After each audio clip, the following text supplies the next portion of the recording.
Pag-usapan natin, Julius Manahan. Ngayon, balik tayo. Pasensya na ha. Adjust tayo ng konti. Mga kaibigan, yung sinasabi kong bisita natin ngayong umaga, the third nominee of Ako Bicol Party List. Kilalanin natin siya. Okay, si Attorney John Chan. Okay? So, Attorney John Chan, magandang umaga. Mike, Fred, Mike 1. Alin dito? Ito. Sige, itaas ko na lang lahat para tumunog. 2. Mike 2. Okay. Sige. Attorney John Chan, magandang umaga sa iyo. Marinaaga po, magandang umaga sa iyo po, sir, at saka sa mga nakikinig po sa atin ngayong umaga. Okay. Kamusta po kayo ngayon? Okay naman ako, nakapamahaw na. Ikaw, nag-almusal ka na ba? Opo, habang papunta po dito. Nagaling pa po kaming Albay. Pero, Legazpi. Opo, pero handang-handa na po para sa araw na to.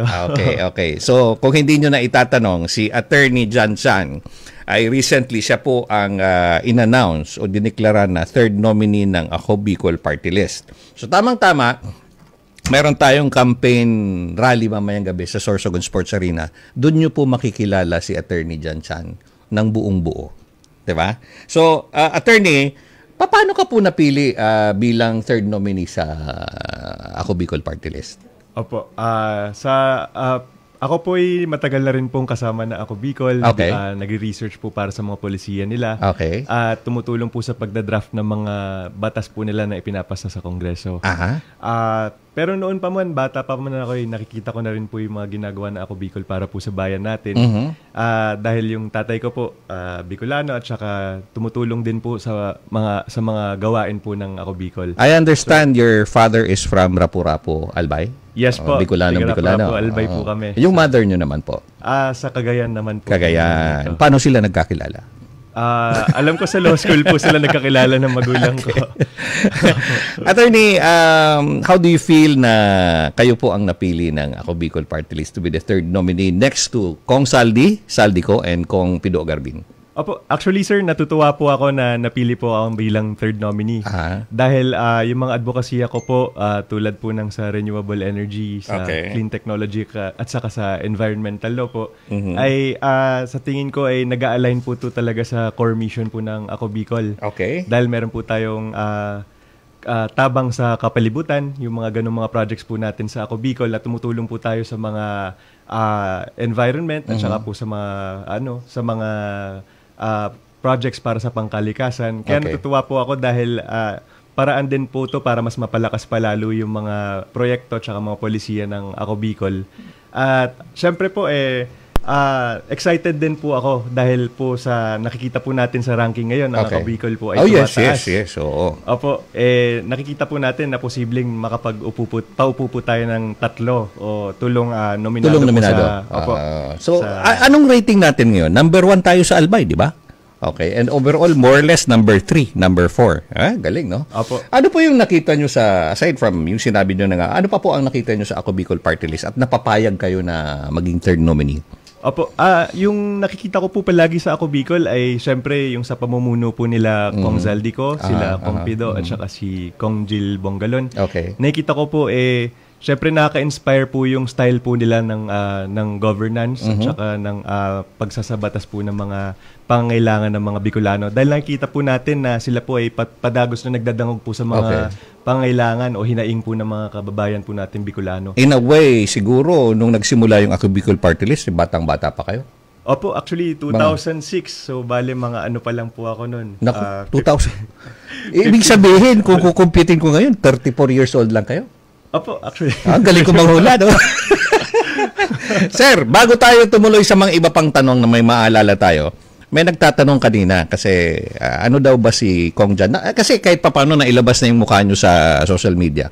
Tatanong kung ano ba kayo, may asawa, may binata, o pwede ba itanong yun? Opo, actually wala pa naman po akong asawa. Okay. Pero may girlfriend. Opo, means syempre naman, sa gandang lalaki ba naman na yan? Okay. Pwede na kitang i-address as congressman? Di ba? In a way, congressman to be. Claim na po natin, sir. Yes! That's the way to do it. Nakilala ang Ako Bicol Party List bilang advocate ng disaster resilience. Sa ngayon, paano natin ito mas palalawakin sa mga lalawigan at munisipyo? Lalo na sa Bicol. Opo. Nakikita po natin na yung Bicol po talaga ay laging tinatamaan ng kalamidad. Yeah. Bukod po sa typhoon, nandyan po yung, tulad po ng sa panayam nyo po kay Gov kanina. Yes, may danger po tayo ng... Imminent danger sa Bulusan. Mount Opo. Bulusan. Okay. Mount Bulusan.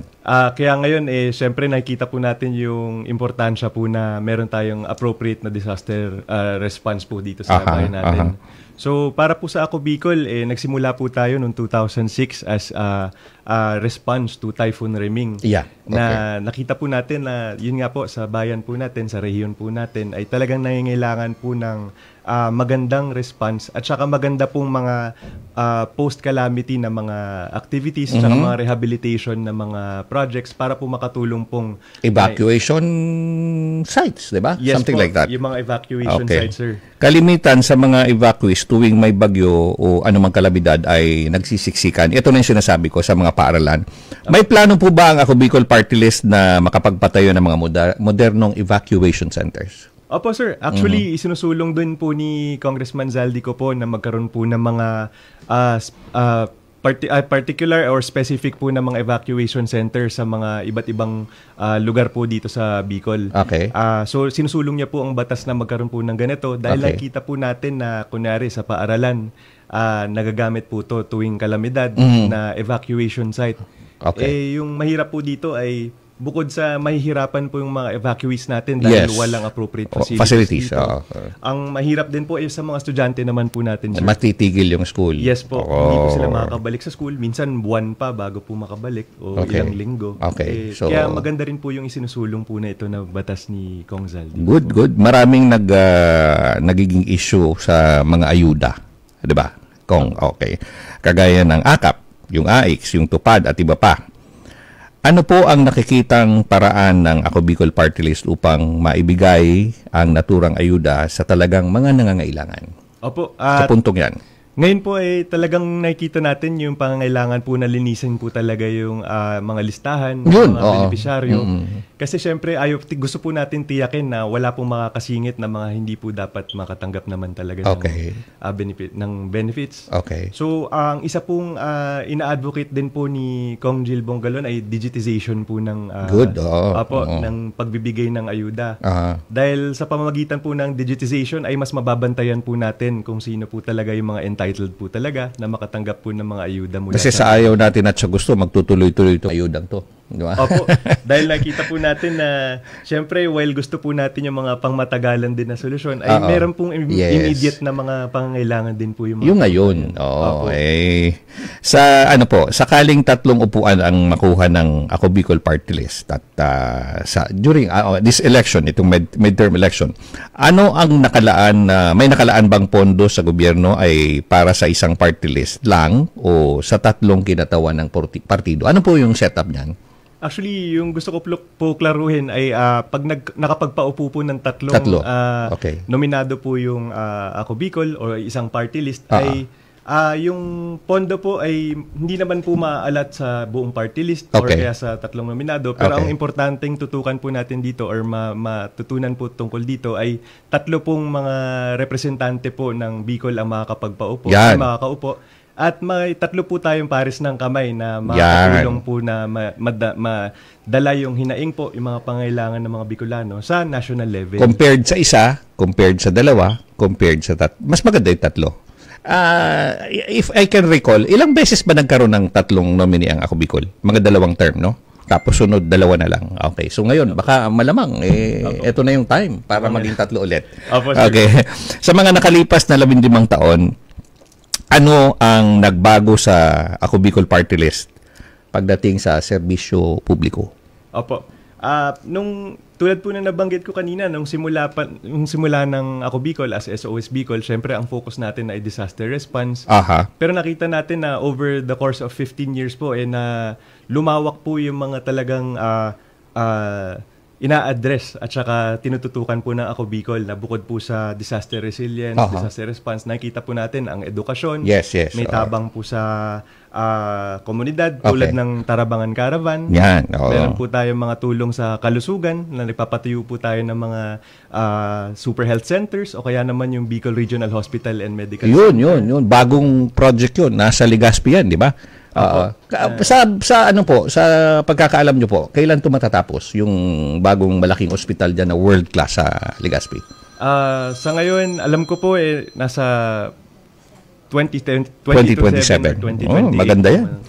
Okay, attorney, sa hinaing ng ating mga kababayan, hindi nawawala ang issue ng lubak-lubak na kalsada sa probinsya, lalo na dyan sa Albay. Diyos ko.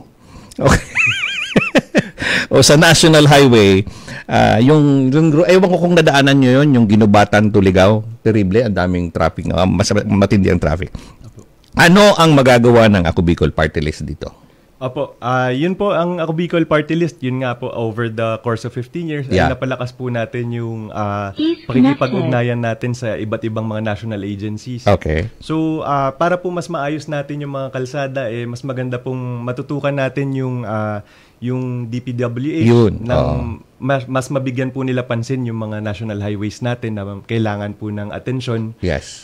Tsaka sa lahat po na pag-iikot namin ay isa po to lagi sa mga naririnig namin na problema. Reklamo. Opo, reklamo. Lalo na po nitong nakaraang Holy Week na ang daming as the years go on sa Ako Bicol Party List, hindi naman ito tinutukan ng Ako Bicol yung mga daan, no?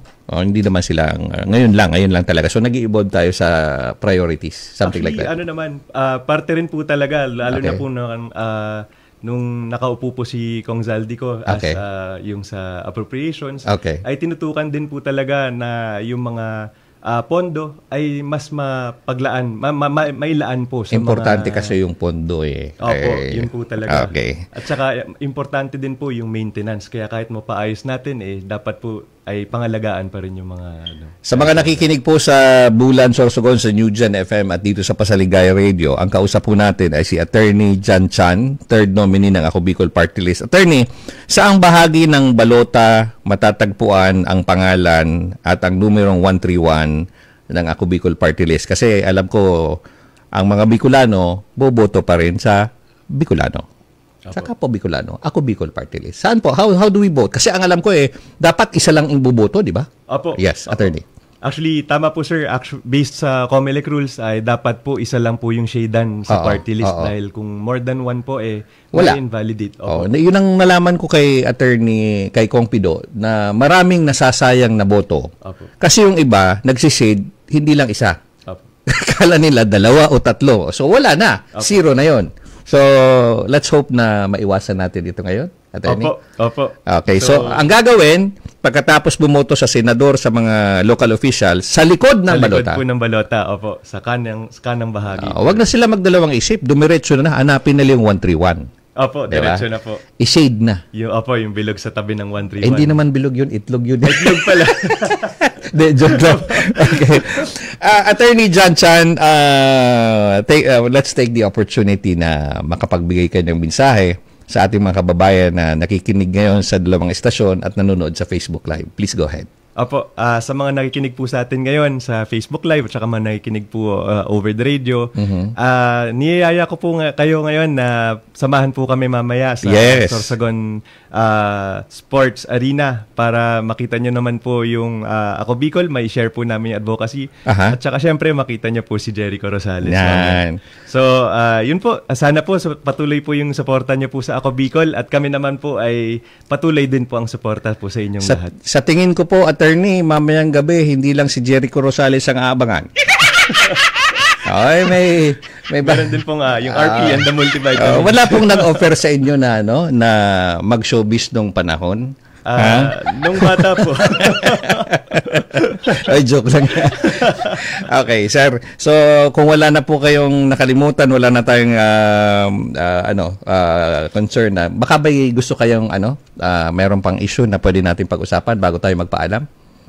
Pagdating naman po sa issue na kailangan pag-usapan, sa tingin ko maganda rin ma-bring up po natin yung mga proyekto po na Ako Bicol para po sa kalusugan. Yes. Kasi nabanggit ko naman po kanina yung sa BRHMC, Yes, yung yes. mga Super Health Center. Pero gusto ko lang po paalalahanan po yung mga kababayan natin bago po ako umalis Yes.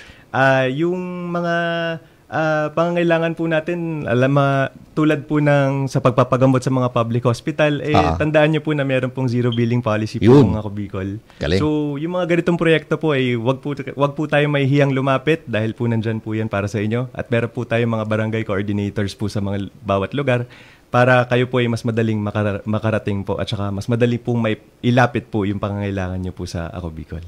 Attorney, huwag kayong mag-alala. Ang Sorsogon mahal na mahal ang Ako Bicol Party List Apo. Lalo na't ang ating gobernador, ang ating mayor at marami pang mga leaders dito sa Sorsogon ay suportado yung Ako Bicol. Diba? Apo. Kaya maraming salamat po sa inyo lahat din po. Sige, we'll see you tonight sa Sorsogon Sports Arena. Mamayang gabi po. Meron kayong motorcade, alas 4? Apo, meron po. Around the city. And then we go to Sorsogon Sports Complex for the concert, the campaign rally featuring Jericho Rosales. Of course, huwag kalimutan ibotoan sa diri, number 131, Ako Bicol Party List, katabang na kasurog pa. Attorney Johnson, maraming salamat po. Maraming salamat, sir. Okay, thank you. Alright. I-play na natin ito. Madali Kasi, katabang at kasurog sa edukasyon, Ako Bicol. 131 sa balota. Sa kalusugan, Ako Bicol. Sa kabuhayan, Ako Bicol. Sa panahon ng sakuna, Ako Bicol. Sa mga entertainment workers, Ako Bicol. Ako, si Jericho Rosales, isang Bicolano. Ang boto ko, Ako Bicol. 131 sa balota. This political advertisement paid for by Ako Bicol Police Report, second floor, Embarcadero de Legazpi, Barangay 27, Victory Village, South 4500, Legazpi City, Albay, Philippines.